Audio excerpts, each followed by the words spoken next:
So you can actually make a sieve if you've got tons of compost. You can just put some fine mesh, it's called like landscape mesh, put it in between a couple of pieces of wood, make a frame and dump your compost on it. You can actually use a kitchen sieve. I wouldn't recommend using that in the kitchen again, so dedicate it, label it. You can sieve your compost and you can use that. You need to sterilise it first.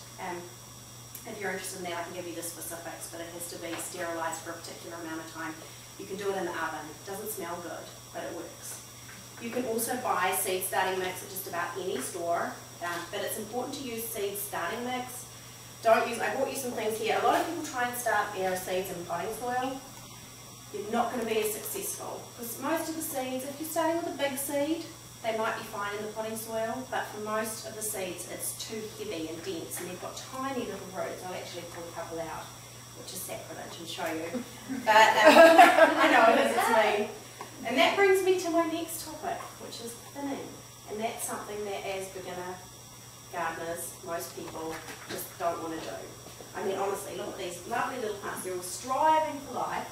And then you go along, and obviously these we would transplant out. But you basically just pull them out. And so you can see that. It's amazing when you look at the actual seed there. You pull them out, and you can eat them in salads, depending on the plant. You can, depending on the plant, use them to make your tea. But you can't leave them all growing close together, because basically all of these are going to be competing for light, water and nutrients, and none of them will do well.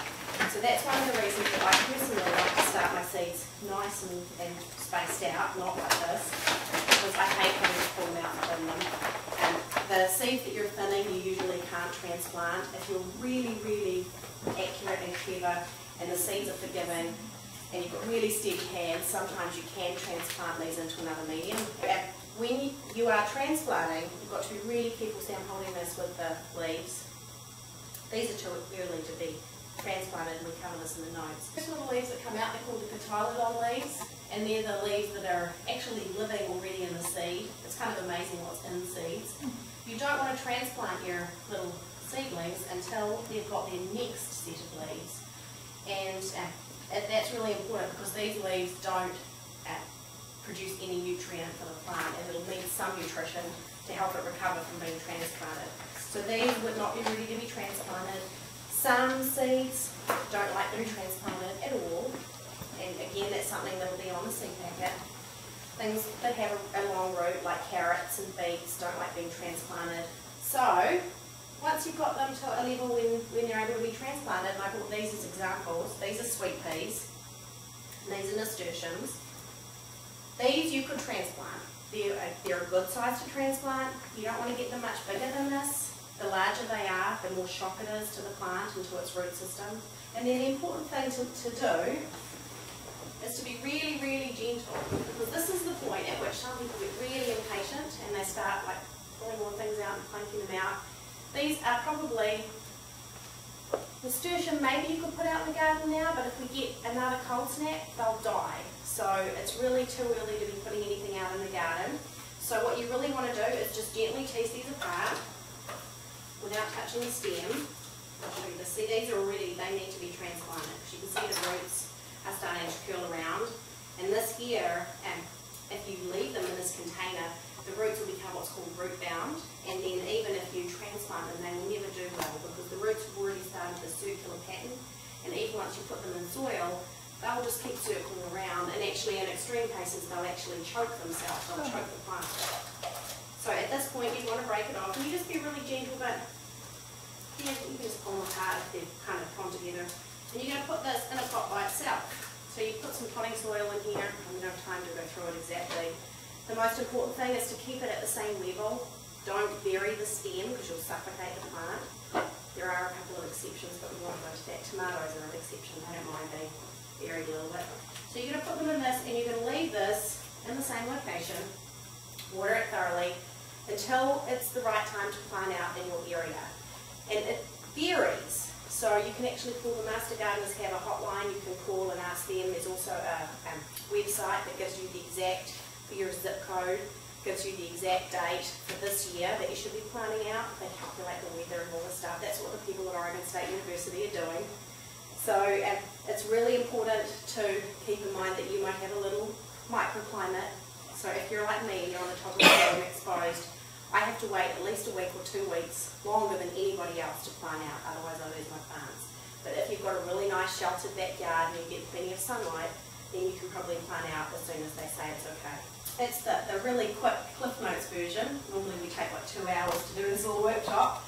But I wanted to really encourage you guys. We've got a bunch. We ordered the selection of herbs from Seeds of Change. They're all organic. Most of them are medicinal herbs. They're plants that are not medicinal are there because they attract butterflies or bees, which are really important. They'll pollinate your herbs. We do really encourage you to save some seed. There's some great books. This is an awesome book. This is my new favourite book. This has lots of information about starting from seed and also a bunch of ways that you can propagate, taking cuttings and layering and a whole different range.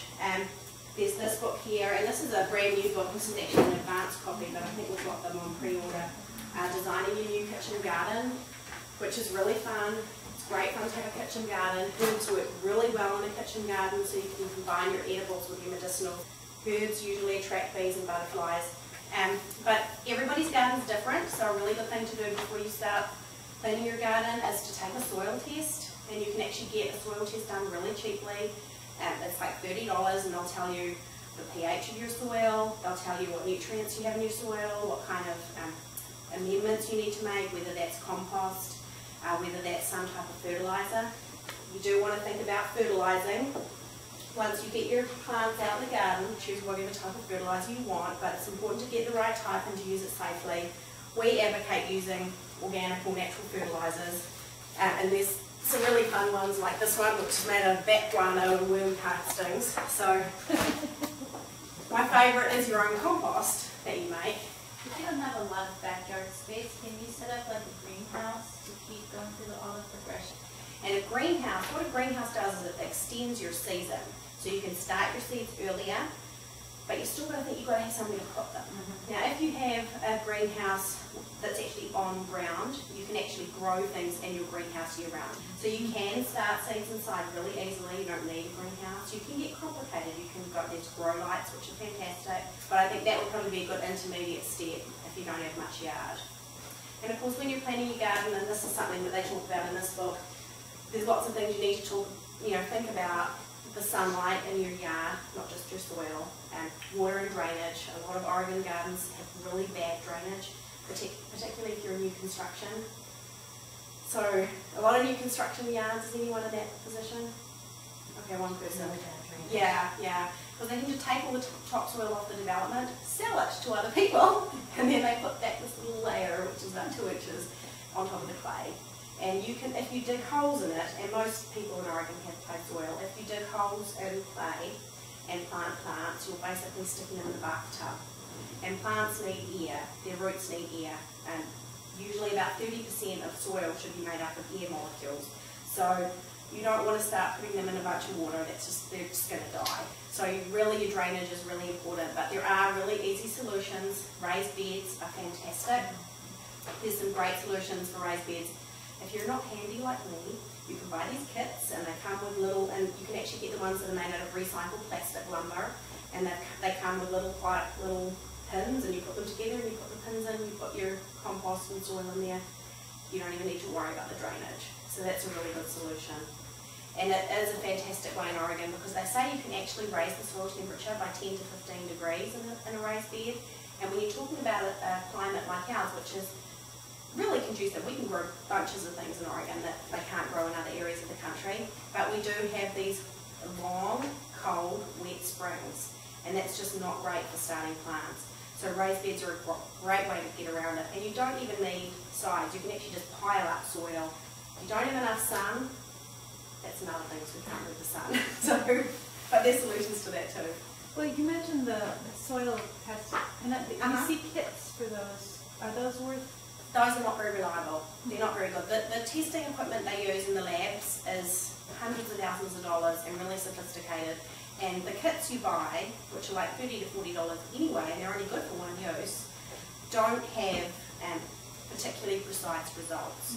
So you're far better to take a sample and send it into the lab. And if you call the Master Gardener line, I should bought some price with the number, they can tell you the best lab to use within your area, because it's good to use a local lab.